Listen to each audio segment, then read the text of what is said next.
Olá, boa noite. Estamos começando mais uma edição do programa Contraponto, um programa de entrevistas e bate-papo sobre os assuntos do momento, que é uma realização dos Sindicatos Bancários de São Paulo e do Centro de Estudos da Mídia Alternativa Barão de Itararé. E é também realizado, transmitido, espalhado pela internet por um conjunto de blogs, né, e de blogueiros e de, enfim, sites, entre eles a Rede Brasil Atual, o próprio Centro de Estudos da Mídia Alternativa Barão de Itararé, o blog da Cidadania, fórum e por aí afora. Você pode enviar perguntas para debate@spbancarios.com.br. Eu sou Paulo Salvador e estamos aqui hoje com um tema bem gostoso, tema da atualidade, né? Que eu poderia dizer que é futebol, mas é Copa. Então, a Copa no Brasil, como nada é fácil no Brasil, nós começamos com um debate quente, né? Está aqui conosco, já queremos agradecer sua presença, Luiz Fernandes, que ele é, primeiro, secretário executivo do Ministério dos Esportes, portanto, a pessoa que responde junto com o ministro Aldo Rebelo, é o coordenador do grupo executivo da Copa, né?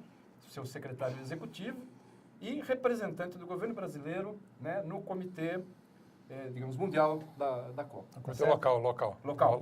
Comitê organizador local. Bom, nós vamos tentar aqui nesses 4 blocos que nós vamos fazer de 15 minutos, está aqui conosco nesse primeiro bloco o Miro, Altamiro Borges, né, do Barão, o Edu Guimarães, meu grande amigo Edu Guimarães agora, né? Agora sim. Agora caprichou, me devendo essa aí.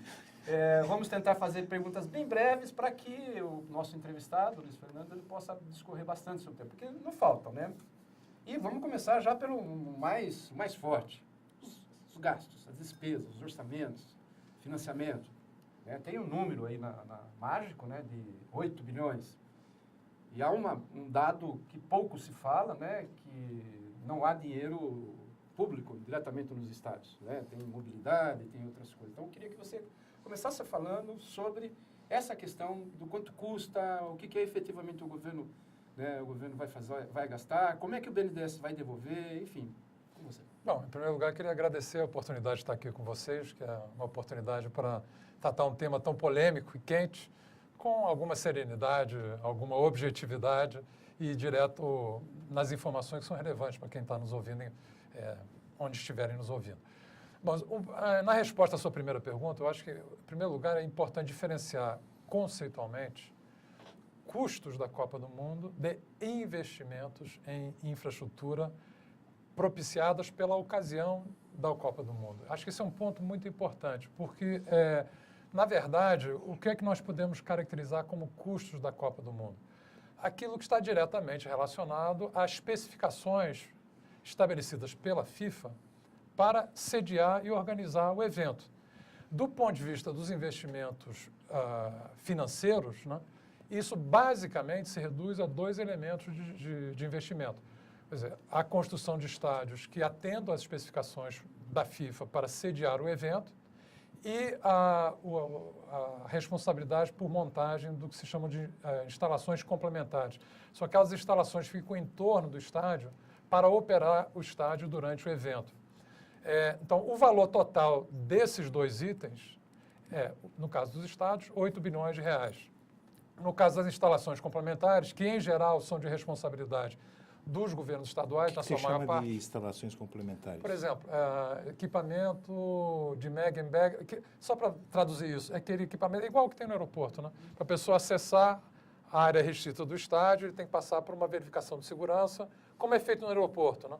Então, aquela é um equipamento que não é do estádio, porque isso não vai ser mantido depois da Copa do Mundo, mas para operar durante a Copa do Mundo é necessário esse equipamento complementar para garantir o acesso ao estádio. Então, são um conjunto de gastos dessa... Equipamentos por exemplo. Isso, que são necessários para a operação, mas não são inerentes ao funcionamento do estádio depois da Copa do Mundo.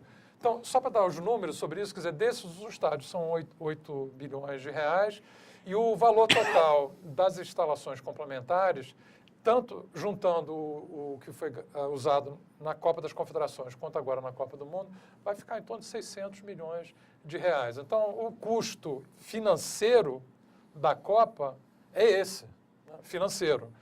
Os demais investimentos que compõem a matriz de responsabilidade são, na verdade, não constam de qualquer especificação recebida pelo governo brasileiro ou pela cidade-sede da FIFA, foram decisões soberanas de investimento do Estado brasileiro em infraestrutura que o país precisa, porque esse é um ponto básico que acho que é importante esclarecer. O Brasil é um país em desenvolvimento e, portanto, ele tem um conjunto de carências de infraestrutura e precisa montar infraestruturas para o seu desenvolvimento que os países centrais já têm. Eu dou o exemplo de Londres, que teve as Olimpíadas de Londres. Nós estivemos lá na Olimpíada. Uma das chaves do sucesso da Olimpíada em Londres foi o seu sistema de transporte público, o sistema de metrô. Nós chegávamos em 1/3 do tempo em qualquer competição usando o metrô do que usando aquelas faixas dedicadas com carros dos patrocinadores. Mas essa é uma construção de infraestrutura de transporte público do século XIX, né? Então, Luiz, é um processo prolongado. Então, só para o restante dos investimentos da matriz, que totalizam 26 bilhões, portanto, o restante são investimentos em infraestrutura. Mobilidade urbana, Mobilidade urbana, aeroportos, portos, telecomunicações, segurança pública. Que é coisa que vai ficar no país. Exatamente. Nenhum torcedor ou atleta estrangeiro vai levar qualquer equipamento desse para casa. Ou seja, a gente reduz a questão aos estádios. São 8 bilhões de estádios, mais 600 milhões de equipamentos complementares. Isso. Muito bem. Esses estádios, a grande parte deles foi financiado pelo BNDES, é isso? São 12 estádios. Né? Dos 12 estádios, 11 receberam financiamento do BNDES. Total? Financiamento total? Não, nenhum deles foi total. Né? Foi parcial? Foi parcial. E o resto do dinheiro veio de onde? Em geral, como 9 desses estádios são públicos, né, houve aporte de recursos dos governos estaduais, uns diretamente, outros através de parcerias público-privadas montadas pelos governos estaduais. De dinheiro público, efetivamente, você teria o número de quanto tem nesses estádios? Olha, pode ser o seguinte, porque também aqui nós temos que qualificar o que é dinheiro público, né? Porque da parte do governo federal, isso é um ponto muito importante, porque eu acho que está no coração da polêmica. Esse é o a fulcro coração da questão. polêmica. Porque, o fulcro da questão? Porque está no coração da polêmica. Porque, do ponto de vista do governo federal, o total de investimentos do BNDES nesses estádios foi 3 bilhões e 800 milhões de reais. Para 11 estádios. O estádio de Brasília não recebeu financiamento. Dos 5, 4, vamos dizer, são BNDES. Grosso modo, 3.800, grosso modo. Que é dinheiro que vai e tem que ser volta. pago. Sim, e retorna, é financiamento. Mas um ponto importante é o seguinte, é financiamento do BNDES, quer dizer, é uma linha de financiamento. Ele não entra em contradição com o orçamento do governo federal para investimento em saúde e educação. Não, porque senão porque a fonte é diferente. BNDES você constrói, eu digo que você constrói um shopping, por exemplo, com dinheiro do BNDES. Ou financia... Você constrói fábrica, você constrói doceria. Ou a comunicação. Tem vários financiamentos na área de comunicação. Porque o Brasil, sendo um país em desenvolvimento, uma das características do país em desenvolvimento é ele não ter ainda capital privado suficiente para alavancar o conjunto dessa economia. Porque por essa ótica, nós estamos dando dinheiro da educação e da saúde para a Globo, pode ser o mesmo raciocínio. Mas aqui deixa eu só...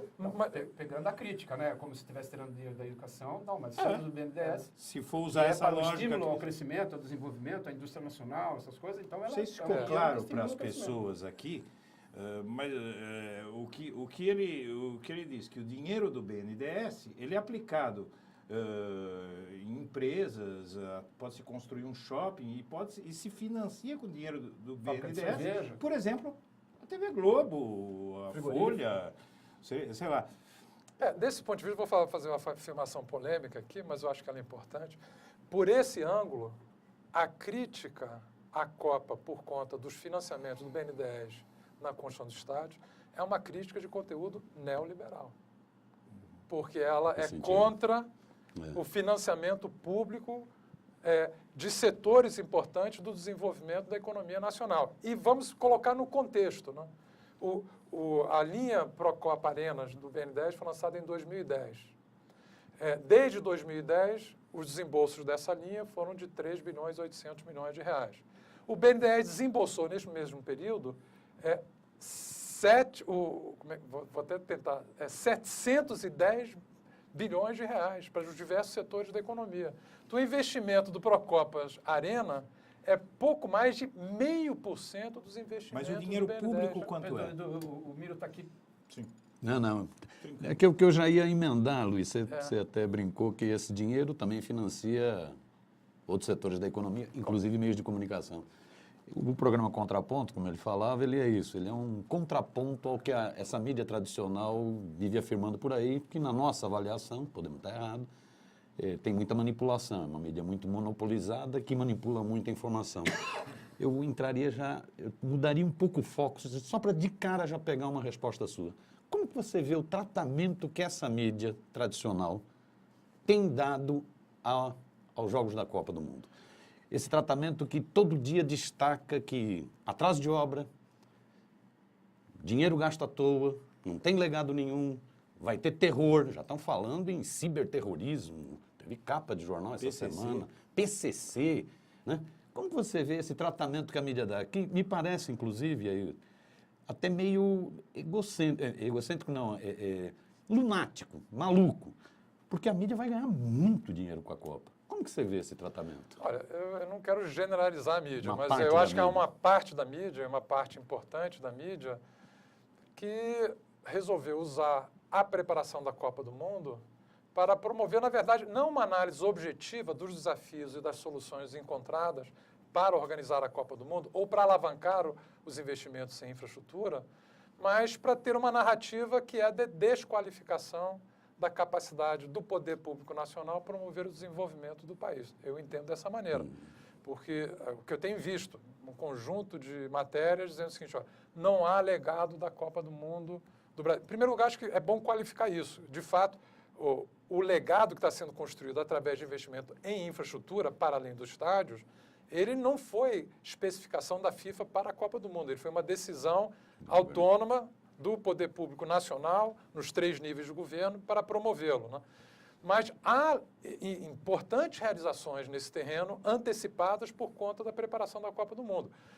Na área de mobilidade urbana, o que se destaca mais é o investimento em sistemas de BRT, né, de ônibus sobre trilho. Ontem teve o lançamento lá no Rio de Janeiro. Eu, pessoalmente, como sou carioca, eu fiquei impressionado, porque ali, pela primeira vez, nós vamos ter um sistema de transporte de massa conectando o aeroporto do Galeão com o resto da cidade, interface com linha de metrô, com 3 linhas de trem, permitindo uma integração que passa por, digamos assim, o coração popular do Rio de Janeiro, Complexo do Alemão, Maré, Penha, Bom Sucesso, Madureira, Cascadura, Cidade de Deus.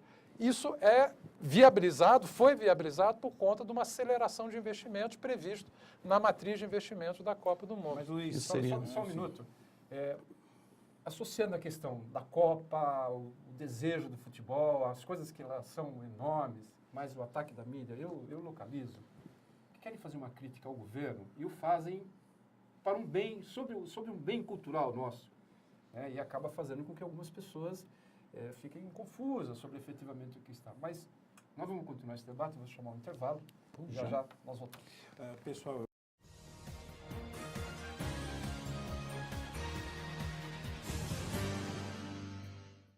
todo mês vai ao ar no site do Sindicato dos Bancários e Rede Brasil Atual o programa Contraponto.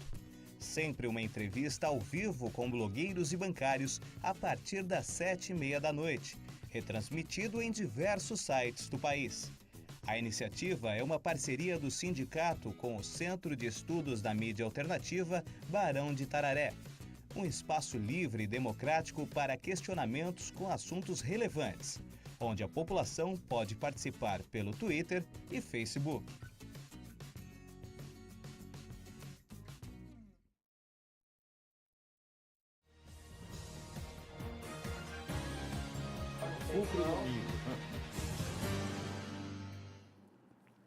Estamos em volta com o programa Contraponto, hoje com o Luiz Fernandes, do Ministério do Esporte, secretário executivo, membro dos comitês, né, da Copa.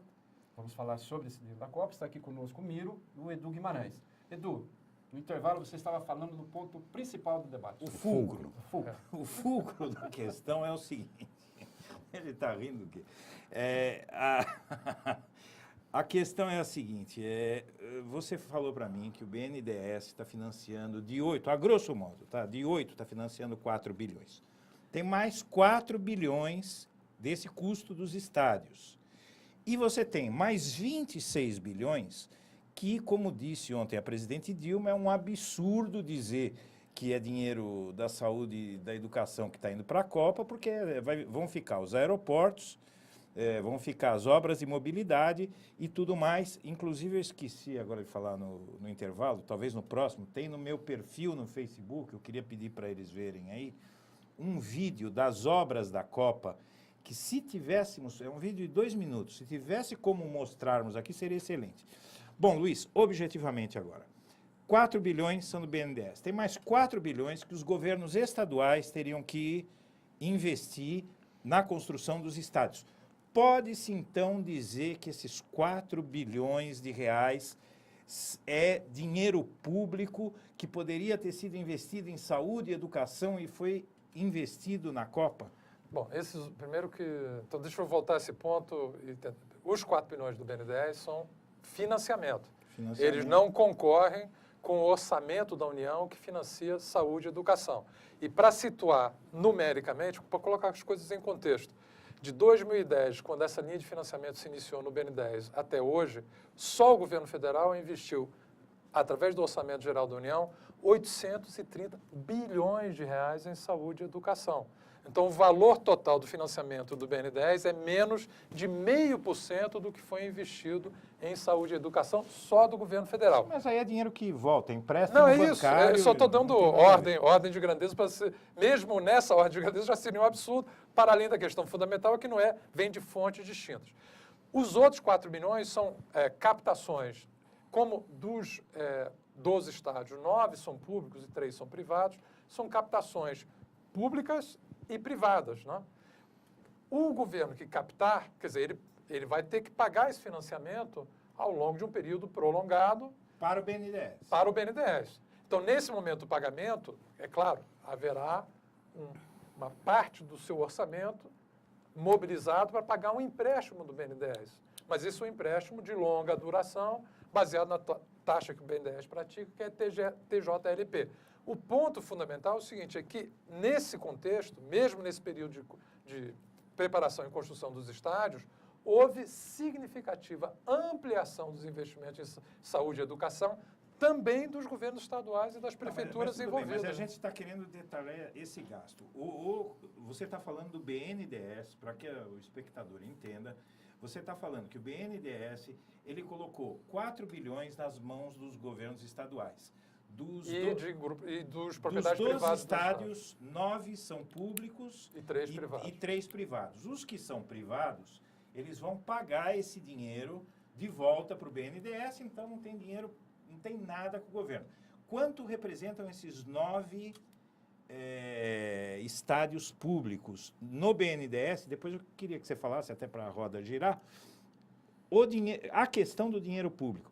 Esse dinheiro dos estados que eles estão investindo, de fato, então, é dinheiro do orçamento estadual.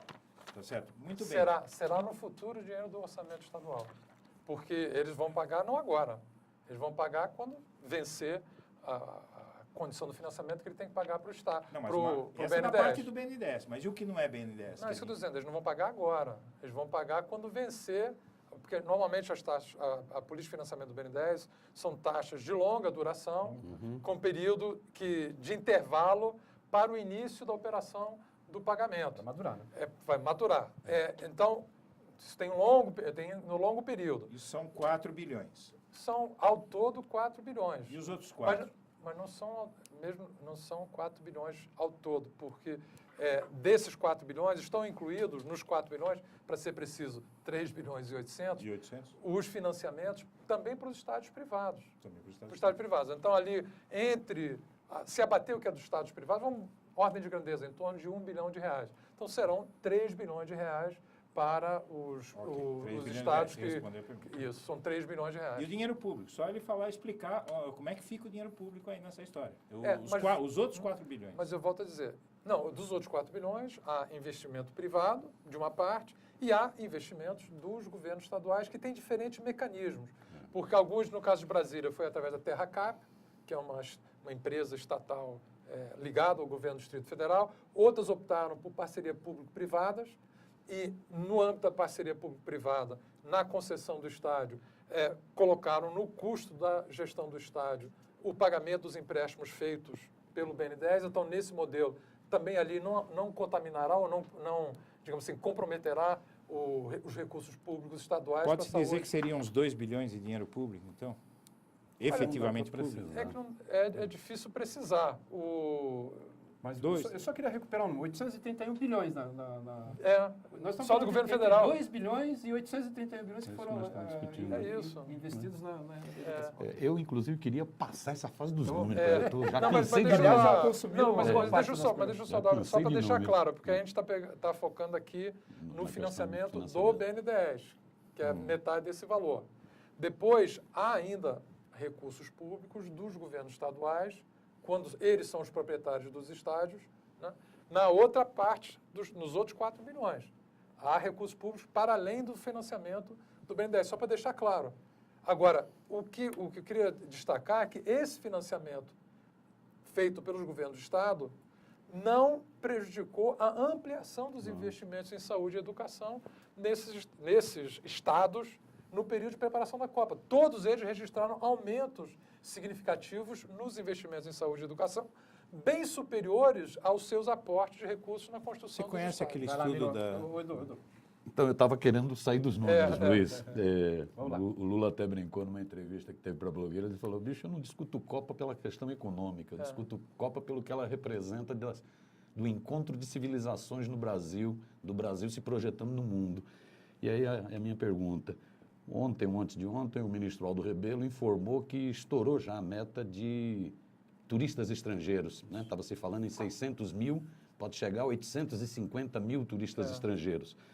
O jornalista Flávio Aguiar, da Carta Maior, que é um grande jornalista, está na Europa, está na Alemanha, e tem destacado que a cobertura da imprensa europeia, e principalmente alemã, é muito negativa com relação ao Brasil. É a história do complexo de vira-lata. Isso, do outro O Brasil lado, é um né? povo incompetente. Exatamente. Semana passada, o governo dos Estados Unidos soltou uma recomendação de como que devem ser o uso de camisinhas no Brasil. Para usar deles. Isso. E essa semana... Reserva de mercado. Reserva de mercado de camisinhas. Camisinhas. Isso. E no final de semana, a União Europeia também soltou uma recomendação de que deve vir com 20 ou 30 reais no bolso para dar para ladrões no Brasil. Diante desse cenário, esse povo caloroso que é o brasileiro, como o povo brasileiro deve receber esses 850 mil turistas europeus Me parece e que a maior delegação de turistas é a Argentina, não é isso? Não, a maior americana. Americana. Nos Estados Americana, Unidos. isso. Quer dizer, residente nos Estados Unidos. Né? Isso. Muitos deles devem ser imigrantes nos Isso, Estados Unidos. isso. Mas a maior parte, aliás, de longe, foi um sucesso. Mas eu acho que esse dado, ele revela o seguinte. Quer dizer, há em setores da mídia uma carga muito negativa para o Brasil. Nós não podemos falar em complexo de vira-lata, porque o complexo de vira-lata é do nosso lado. Isso. No lugar deles é complexo de colonizador, é Hegel, é a dialética do senhor e do escravo. Né? O Isso. senhor com a ideologia da dominação e o escravo, alguns deles, absorvendo e reproduzindo para si essa ideologia. Mas o que é interessante é que isso não bate com o sucesso da Copa do Mundo no Brasil já, porque nós batemos todos os recordes de venda de ingressos para a Copa do Mundo. Esses dados são reais, o número, nós projetamos inicialmente 600 mil turistas Mas estrangeiros. agora, no meio da semana, a mídia paulista disse que havia sido reestimado para menos, para uns 400 mil. Não, pelo contrário. Está no jornal, Olha, o valor econômico. Então deixa eu Deixa dar informação, até se tiver alguém do valor econômico aqui nos assistindo, que, por favor, registre o número real, porque isso não é chute. Isso não é o seguinte, nós temos a base de compra de ingressos da FIFA e fazemos todo o planejamento dos planos operacionais da Copa com base nos dados concretos de compra de ingressos. Então, nós podemos dizer que virão ao Brasil portadores de ingressos, já indivíduos, já confirmados, 540 mil portadores de ingressos. Eles não vêm sozinhos, eles vêm acompanhados. Muitos estrangeiros vêm sem ingresso aqui para assistir, para participar da festa da Copa. Então, e nós fizemos, junto a essa base de dados de compradores de ingressos, uma pesquisa, que já tivemos 11 mil respostas, o que aponta o seguinte, dos estrangeiros que vêm para cá, 62% vêm pela primeira vez para o Brasil. Interessante. Então, a Copa do Mundo, isso aqui, anota ali, isso é objetivo, informação, isso não é chute. Isso é informação baseada na base de dados de compra de ingressos efetiva e pesquisa junto aos compradores. 500 mil de turistas virão ao Brasil pela primeira vez, motivados pela Copa do Mundo. Então, isso já é um legado construído pela Copa do Mundo no Brasil, porque isso implica retorno para a cadeia econômica do turismo, encontro de civilizações, que é um ponto muito importante, quer dizer, o Brasil tem essa marca da integração, eles vão poder ver uma experiência civilizacional mais aberta do que a que eles têm nos seus países de origem, e essa economia do turismo é uma cadeia ampla, porque às vezes nós não pensamos isso, mesmo os investimentos que têm sido feitos em hotéis, isso implica, para a indústria nacional, fornecimento de televisores, fornecimento de... Movimento econômico. Movimento da economia, condicionadores de ar, indústria têxtil para... A propósito disso, existe um estudo feito pela Fundação Getúlio Vargas e a Ernst Young em preparação ao processo de organização da Copa, que estimou um faturamento de 142 bilhões. Para além da matriz. Esse estudo, sempre que ele é citado nas redes sociais, na internet, dizem que o estudo foi revisto, que não é nada disso, porque eu queria contextualizar o número para o espectador. Nós estamos chegando à conclusão que vai uns 3 bilhões no máximo de dinheiro essencialmente público, tem aí chutando alguma coisa, pode-se dizer alguma coisa em torno disso. Eu acho que ainda... Bom, depois tudo bem. voltamos nesse ponto. O estudo da Fundação Getúlio Vargas fala em 142 bilhões de faturamento. Qual seria o lucro estimado da Copa que esse estudo prevê e se os números que esse estudo projetava estão mais ou menos dentro do que ele previa? Veja só, pelo estudo, o valor é esse, e ele previa uma agregação econômica equivalente a 0,4% do PIB no contexto da realização da Copa do Mundo.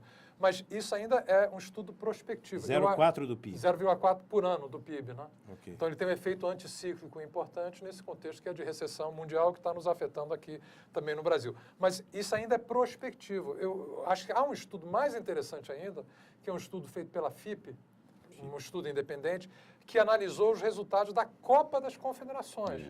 E na Copa das Confederações, isso é importante, porque na Copa das Confederações, a Copa das Confederações é um evento, sobretudo, nacional. Cerca de 98% dos torcedores 16 bilhões eram nacionais. da FIPE. E eles dão, só na área do turismo, 9,7 bilhões adicionais. Então, só na Copa das Confederações, o retorno econômico já foi mais do que todo o investimento nos estádios da Copa do Mundo como um todo. E com esse sucesso de venda de ingressos, de vinda de turistas estrangeiros para cá, quer dizer, até ele achou, esse estudo apontou a possibilidade de triplicar isso na Copa do Mundo, parece que essa perspectiva é conservadora. Quanto o Brasil pode lucrar com a Copa? Isso é sempre... Em números. Agora, guarda para o retorno, eu preciso chamar um intervalo, mas nessa semana, eu estive no domingo, eu estive andando na Zona Norte, eu vi as pessoas pintando muros, pondo bandeirinhas, carrões, com bandeira e tal. Eu acho que o clima de São Paulo tá quente. Mas na mídia, o comércio reclama muito, está reclamando que está baixo, está esperando os jogos e tal. Mas a gente tem um intervalo e aí nós voltamos de novo com o debate.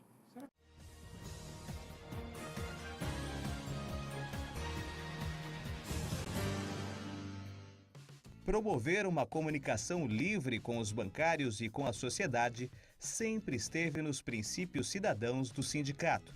E o programa de Web TV Contraponto, parceria entre blogueiros e o Centro de Estudo da Mídia Barão de Itararé e o sindicato, só vem reforçar essa estratégia de fortalecimento da democracia. O sindicato é vanguarda na comunicação sindical. Disponibiliza aos trabalhadores diversos veículos de comunicação, como a Folha Bancária e o site da entidade, além de diversas outras publicações. O sindicato promove também comunicação em rede, por meio do Twitter, YouTube e Facebook. Dentre os canais de comunicação, o sindicato mantém a TVB, TV dos Bancários, que tem estúdio próprio, onde é produzido e gerado programas como o Contraponto, exibido pelo site Rede Brasil Atual e blogs parceiros. A proposta do programa é contrapor aos programas de entrevistas da grande mídia, sobretudo da televisão. com entrevistas que discutam assuntos relevantes para a sociedade. Um convidado participa uma vez por mês do programa, que conta com a participação de blogueiros que atuam e promovem uma comunicação alternativa, como Luiz Carlos Azenha, do blog Viu Mundo, Altamiro Borges, do Barão de Itararé, Eduardo Guimarães, do blog da Cidadania e Paulo Henrique Amorim, do Conversa Afiada. Todos os programas podem ser assistidos no site do sindicato e ficam arquivados no YouTube. Para ter acesso, basta entrar no ícone que fica à direita do site. Assista, participe, enviando comentários e perguntas e compartilhe pelo Facebook.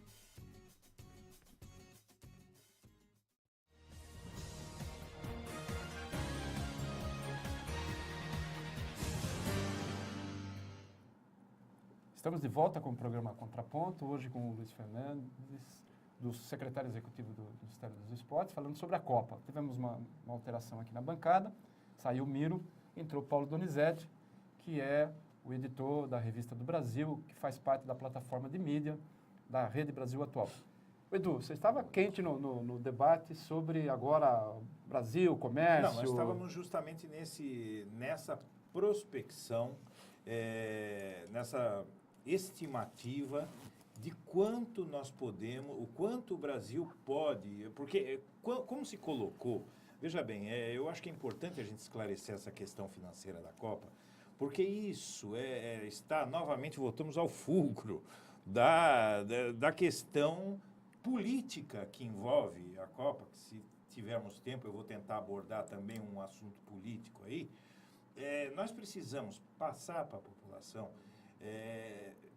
primeiro, o Brasil não vai perder dinheiro de saúde e educação com a Copa. O Brasil vai ter lucro com a Copa. As pessoas não se conseguem convencer, porque se formou o discurso de uma tal maneira que as pessoas estão acreditando que o Brasil está jogando dinheiro no lixo ao organizar um evento desse porte, que não só em termos de projeção internacional, mas em termos de lucratividade financeira para o país. Porque se tudo se resume a dinheiro que está sendo tirado, vamos ver, nós vamos ganhar dinheiro com a Copa, não vamos perder dinheiro com a Copa. É isso que eu quero que você diga se eu estou primeiro, se eu estou correto.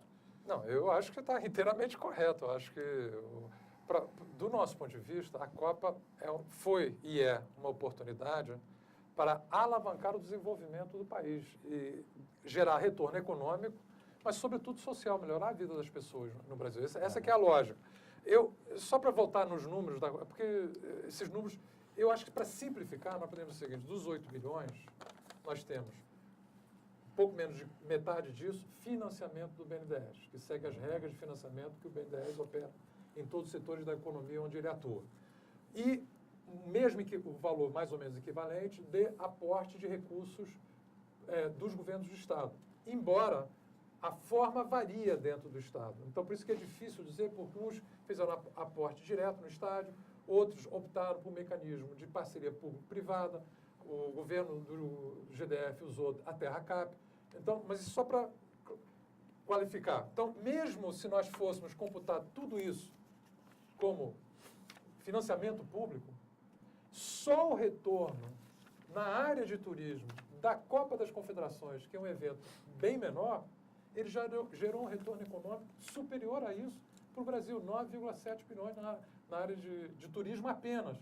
E o que há de investimento em infraestrutura é investimento que moderniza aeroportos, então alavanca o direito da pessoa ir e vir, usando, porque agora triplicou o número de usuários de avião no Brasil, via democratização, redistribuição de riqueza e de renda no país. Então, isso é uma infraestrutura que serve, mas que alavanca também a economia. Na área de portos, houve modernização em 6 portos, viabilizado por investimentos de infraestrutura. Isso alavanca, tem retorno econômico. Então, como isso é prospectivo, eu vou me basear no estudo já feito da Ernst Young, que você citou, que projeta ganhos na área de 140 bilhões para além dos investimentos da matriz de responsabilidade. De 30? De 26. Vamos lá.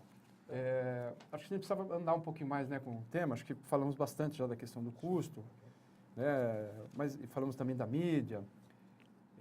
Bom, a Rede Brasil Atual, da qual eu faço parte, nós temos o foco muito nos movimentos, Certo. né? Então, a fonte, nosso mundo do trabalho, dos movimentos sociais e tal.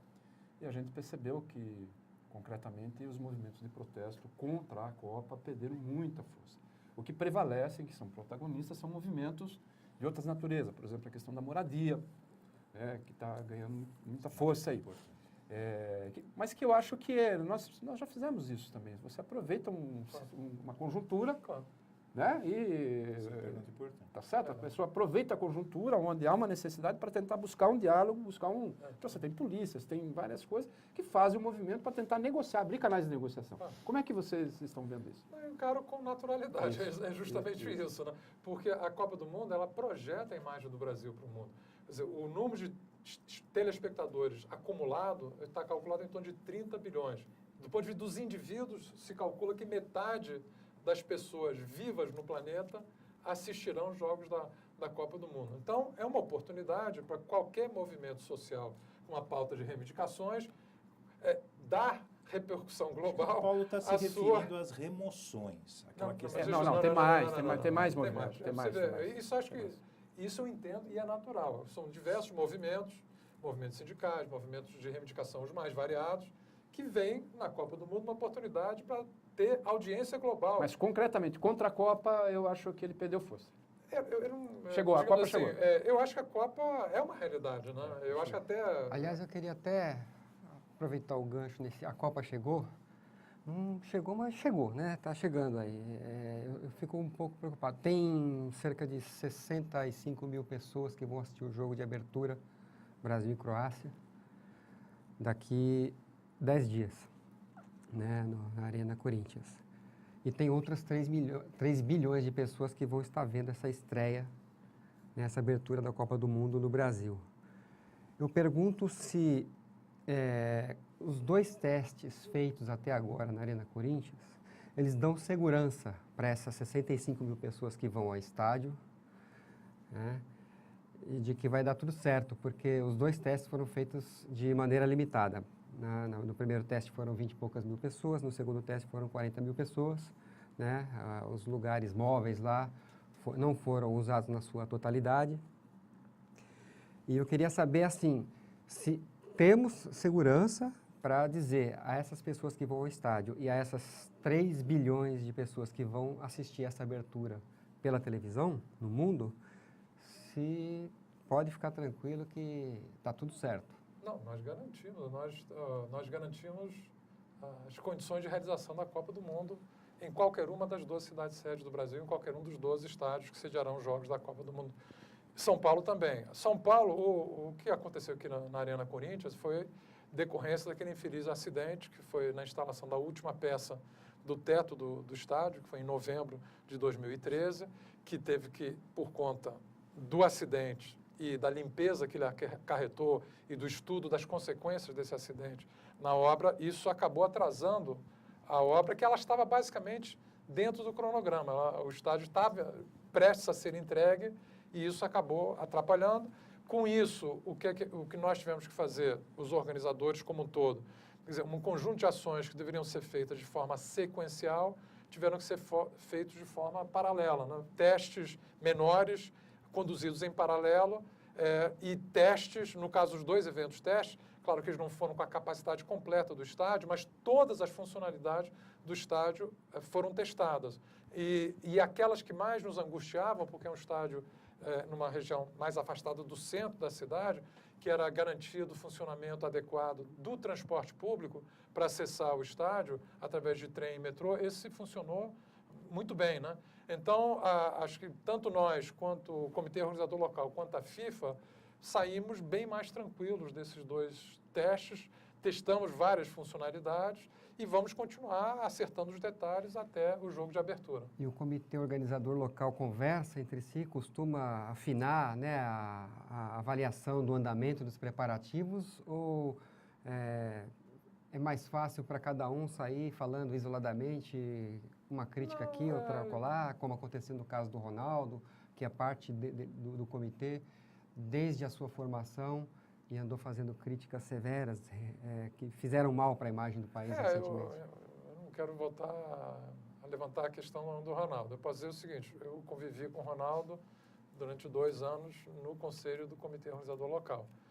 A preocupação dele sempre foi muito grande com os estádios e, sobretudo, com a qualidade do gramado dos estádios, ele como ex-jogador, craque. Ele nunca levantou nenhum questionamento ou pergunta relativa à construção de infraestrutura. Não deveria ter um acordo. Nesses para 2 que as anos. pessoas- Então, me surpreendeu que ele, às vésperas da Copa, fizesse uma Mas crítica à infraestrutura, não dos estádios, mas aos investimentos em infraestrutura e o legado que a Copa do Mundo está deixando no Brasil. Mas eu prefiro ir para frente. Mas notadamente político-partidário, com as eleições, porque eu logo não em quero seguida com- houve uma manifestação em relação à candidatura. Existia algum acordo de que alguém fala por um grupo de trabalho como esse? Porque um grupo de trabalho organizado, ele tem que ter um porta-voz. Não pode sair cada um falando o que quer por aí, né? Não, mas veja só, é que ali nós temos, na organização da Copa do Mundo, são diferentes responsabilidades compartilhadas e interesses distintos. A nossa entrada na organização da Copa do Mundo é com base no interesse público e interesse nacional, entendendo que um evento dessa natureza, como você bem lembrou antes, ela traz inúmeros ganhos para o Brasil, inúmeros, de imagem, de desenvolvimento econômico, desenvolvimento social. Isso é o que mais nos motivou, o movimento da economia. Então, isso é o mais importante, que o evento vai trazer inúmeros ganhos para a sociedade brasileira. É claro que a entrada da FIFA, ela entra como uma entidade que vê na Copa do Mundo a fonte de receita para toda a sua atividade nos próximos 4 anos. Inclusive, todas as demais competições que ela organiza, futebol feminino, futebol sub-21, sub-20, o que seja, a fonte de receita é a Copa do Mundo. Então, ele tem um outro interesse. Cada um de nós tem um sistema de monitoramento que é independente. Isso é importante porque a gente vai avaliando os problemas, os desafios e sentamos para encontrar soluções e encaminhar a sua superação. Então, é uma relação de trabalho baseado naquilo que nos une, que é um interesse comum no sucesso do evento, a partir de cada um sair de perspectivas distintas, interesses distintos. Então, claro que não compete ao comitê organizador local disciplinar o nosso pronunciamento ou as nossas ações. É uma ação, na verdade, de convergência e de construção conjunta da solução dos desafios da organização do evento. Luiz, esses estádios, eles vão ser elefantes brancos? Porque a crítica, neste momento, é que os estádios, fala-se em maioria das colunas da grande imprensa, as colunas políticas, né, que isso só pode ser dito de forma opinativa, de que o Brasil vai acumular um monte de elefantes brancos para depois da Copa, e isso, o sentido maior, talvez, disso aí, seja os estádios, que fala-se de estádios que não vão ter ocupação, que vão ficar vão ficar ociosos. Eu queria que você falasse rapidamente disso e também, se você puder abordar, uma outra crítica que é muito feita, que é a questão das remoções, que teria sido feita de forma truculenta, antidemocrática. Então, eu acho que o melhor que você pode aproveitar aqui é esclarecer esses pontos. Tá bom. Primeiro, em relação aos estádios, então vamos primeiro colocar em perspectiva. São 12 estádios. Eu acho que nunca houve dúvida em relação à capacidade, à regimentação de torcedores em 8 desses 12 estádios, que são os maiores estádios, mais importantes estádios do Brasil, que estão envolvidos na Copa do Mundo. Um dos estádios usados na Copa das Confederações foi alvo dessa crítica, que foi especificamente o estádio do Mané Garrincha em Brasília. Então, no caso, não é uma questão de discurso, nós já podemos analisar o resultado, porque é um estádio em funcionamento há 1 ano. O público reunido nos diversos eventos no Estádio Brasília, desde a Copa das Confederações até aqui, total, se aproxima de 800 mil espectadores. O público total, mas preste atenção nisso. Preste atenção nesse dado. O público total do Mané Garrincha, nos 40 anos de existência anterior, foi 330 mil. Ou seja, em 1 ano, ele reuniu 2,5 vezes o público total que o estádio Mané Garrincha tinha reunido nos seus 40 anos de existência anterior. Por quê? Porque o estádio foi pensado não só como estádio de futebol, mas também como arena multiuso. Então, ele está abrigando vários shows lá da... Pode-se questionar o gosto musical, mas o show da Beyoncé, AC/DC, quer dizer, compõe o público que é na verdade, uma iniciativa para dar retorno de sustentabilidade econômica ao estádio. Vou dar um segundo exemplo. Esse é o Brasília. O Estádio Natal, ele também concebido como uma arena multiuso, com áreas de shopping, áreas comerciais no seu entorno e no seu interior, ele já é hoje o metro quadrado mais valorizado da cidade de Natal. Hoje. Então, ele já é um sucesso de retorno econômico, mesmo antes de ter sido inaugurado. Já é. Mesmo antes de ter sido usado, no caso, já foi inaugurado antes de ser usado na Copa do Mundo.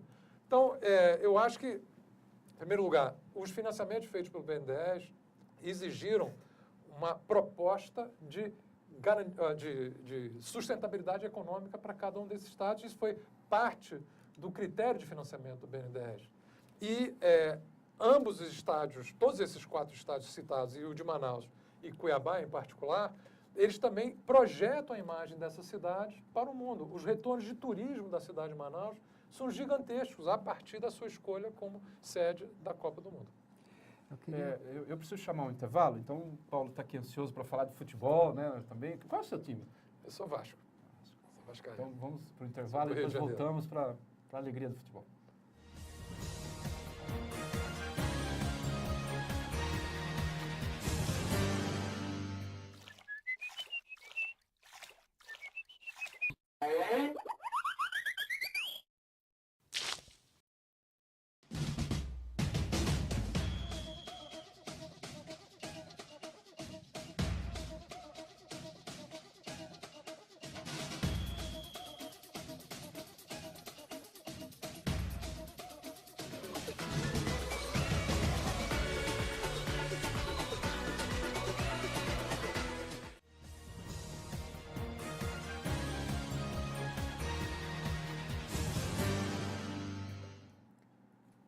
De volta com o 4º bloco do Contraponto, hoje com o Luiz Fernando, falando sobre a Copa. Paulo Donizete está aqui atento para falar, mas eu queria acrescentar, depois pode comentar, porque a gente já falou um pouco sobre isso, a pergunta do Antônio Lira. Ó, fica atento, ele faz um elogio, que eu tenho acompanhado o seu trabalho para fazermos uma grande Copa. Fique atento aos detalhes, visto que a mídia deverá usar um evento de grandes proporções a fim de tentar desqualificar a Dilma. Até um cachorro-quente estragado será manchete na imprensa. Esse aqui é um abraço para o Antônio Lira aí. Um abraço para o Antônio Lira. Antônio Lira, leitor aí. É que a gente mencionou vagamente, né, alguma parte do legado social que pode ficar para a Copa.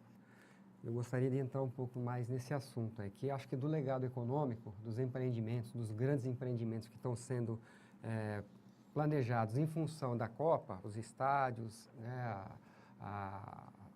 potencial de uso das arenas, né, o potencial turístico de grande porte, é claro, né, a rede hoteleira. Nota-se que é possível que disso resulte realmente um grande legado para o próximo período que ficar depois da Copa. Agora, do legado social, eu queria falar um pouco da matéria-prima da Copa do Mundo, que é o futebol.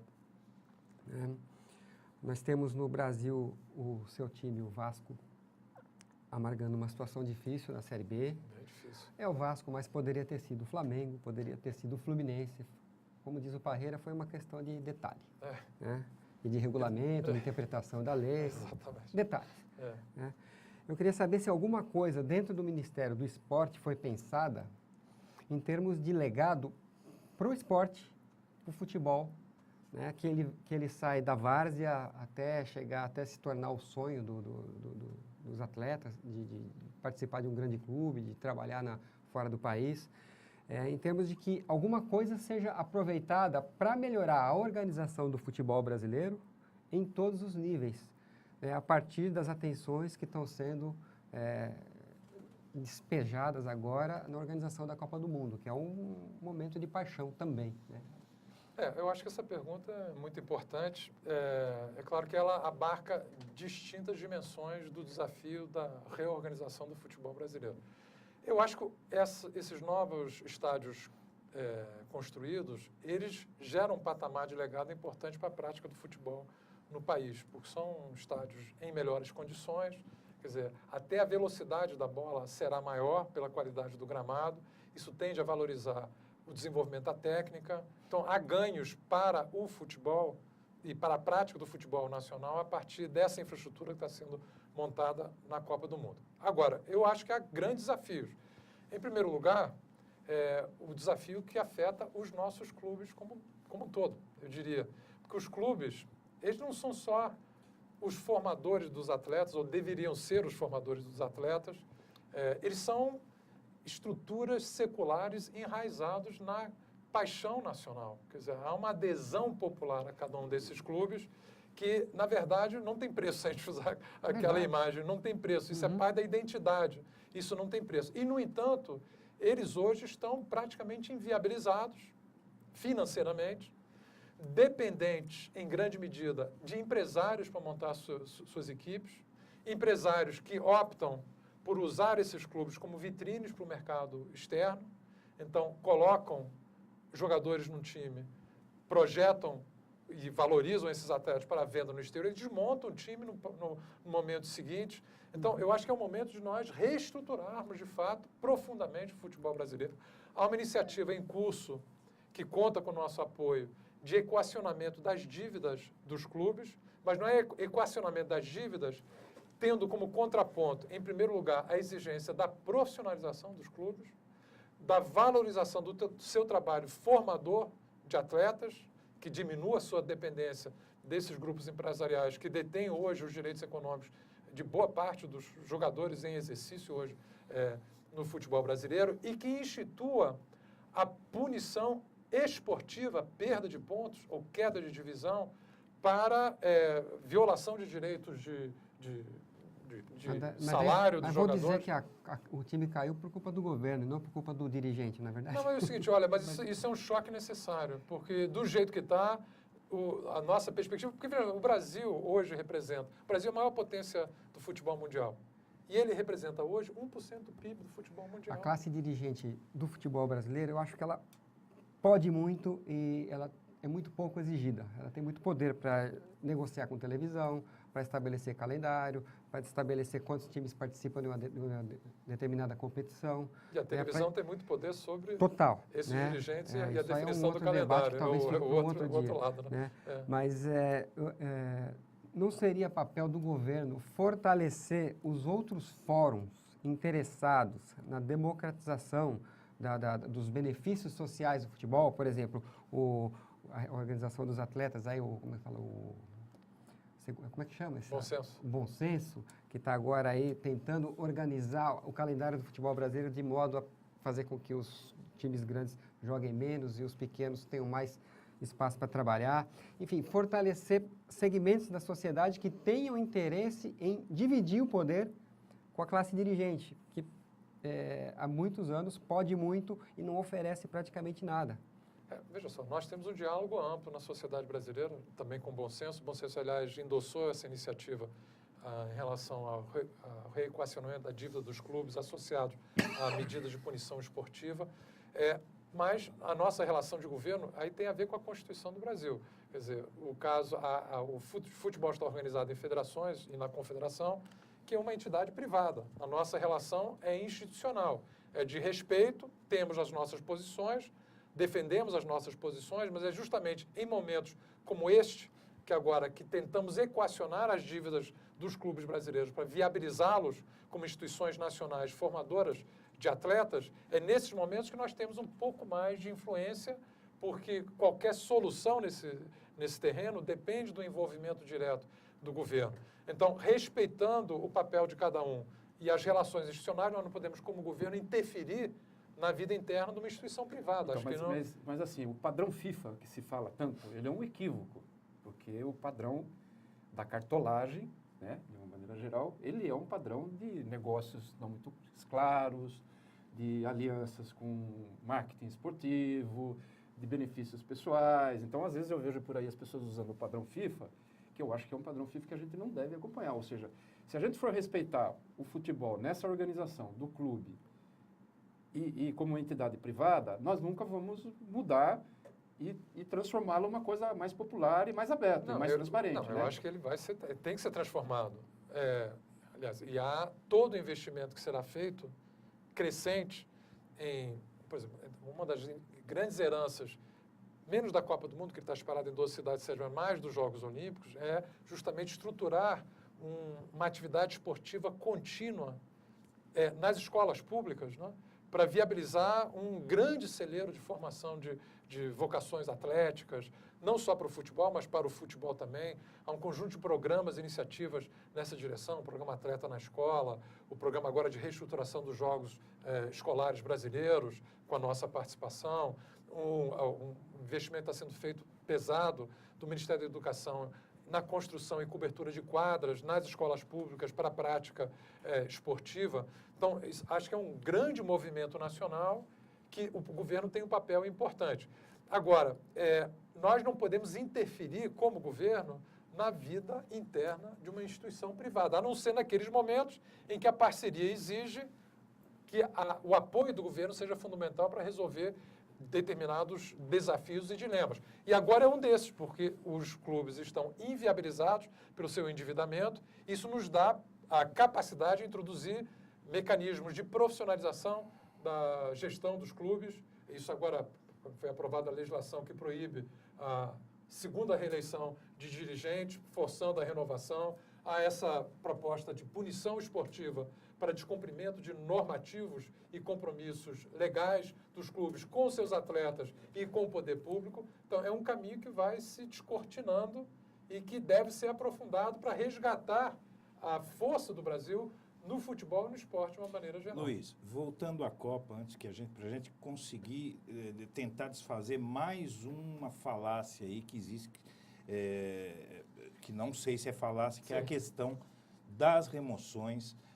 Houve remoções violentas, com violação de direitos, tudo, porque isso está sendo colocado como uma das consequências ou um dos preços nefastos da Copa. Você precisa esclarecer isso. Em primeiro lugar, é o seguinte, se houve 10 remoções associadas diretamente à Copa do Mundo, em geral foram remoções na área de classe média, não passa disso, da Copa do Mundo, porque... Mas cadê as populações? Não, mas deixa eu voltar aqui esse ponto, que acho que o ponto conceitual é importante. Porque não consta de qualquer caderno de especificações da FIFA construção de obras de mobilidade urbana. Eles simplesmente se limitaram às especificações dos estádios que seriam usados como sede dos Jogos da Copa e das estruturas complementares.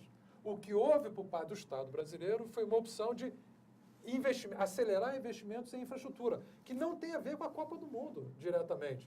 A maior parte dessas obras de mobilidade urbana, em particular, porque a maioria das remoções estão associadas às obras de mobilidade urbana, não são obras essenciais para a realização da Copa do Mundo. Não teve remoção para fazer estádio? Não. Para estádio, não. Não. Para estádio é o seguinte, não, se teve, não vou dizer que não teve, se teve 10 famílias removidas, é o máximo, não? Eu sei que lá em Curitiba parece que teve 4 famílias. E essas famílias foram indenizadas? Essas foram indenizadas, são famílias, em geral, em Curitiba, de classe média, o estádio está sediado num bairro de classe média. Agora, remoções ocorreram, sobretudo nas obras de mobilidade urbana, que não tem a ver diretamente com a Copa. E por que isso? Porque o Brasil ficou quase 3 décadas sem investir em mobilidade urbana, depois da crise da dívida dos anos 80.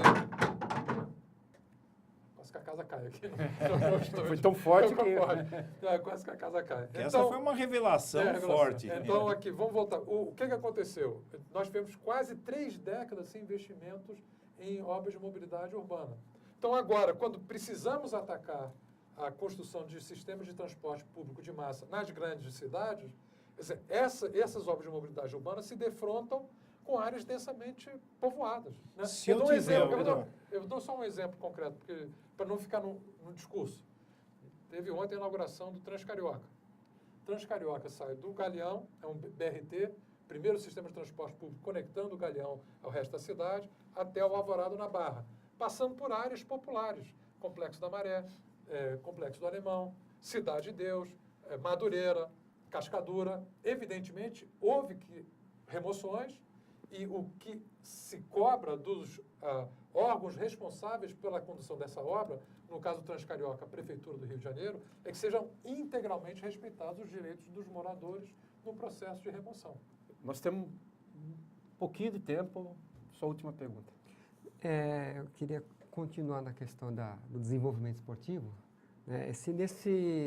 Nesses últimos anos que a discussão da Copa reuniu bastante atenção, tanto de atletas quanto do público, se o Ministério, o governo, conseguiu identificar no meio esportivo, né, cabeças pensantes, né, como alguns do Bom Senso Futebol Clube e de outros esportes também, que pudessem contribuir, né, para construir uma política nacional de esporte que privilegie, desde lá de baixo, né, a formação das crianças, dos jovens e tal, e na perspectiva de fazer do esporte uma promoção de oportunidade e de cidadania, né? Foram identificados cabeças, ou os grandes atletas que já foram referência, ídolos do país, estão afastados do debate esportivo? Não, eu diria que há muitas cabeças pensando essa agenda, né? Eu acho que talvez o desafio seja, não é escassez de cabeças pensantes, é reunir as cabeças pensantes, né? E construir, quer dizer, destravar algumas, ou desativar algumas desavenças existentes nesse meio e construir um movimento que seja convergente. Sempre quando nós falamos com cada um separadamente, há uma adesão a essa ideia de fortalecer o papel formador dos clubes, por um lado, e de fortalecer o esporte educacional, que é um veio que outros países tomaram, os países socialistas tomaram, historicamente, os próprios Estados Unidos, que não é socialista, mas também tomou, e isso conta com apoio. Acho que talvez o grande desafio seja reunir esse conjunto de opiniões e convergi-las para uma agenda construtiva de política pública. Bom, estamos chegando ao final, né, desse programa Contraponto, com o secretário executivo e o responsável pelos vários comitês, né, da Copa, Luiz Fernandes.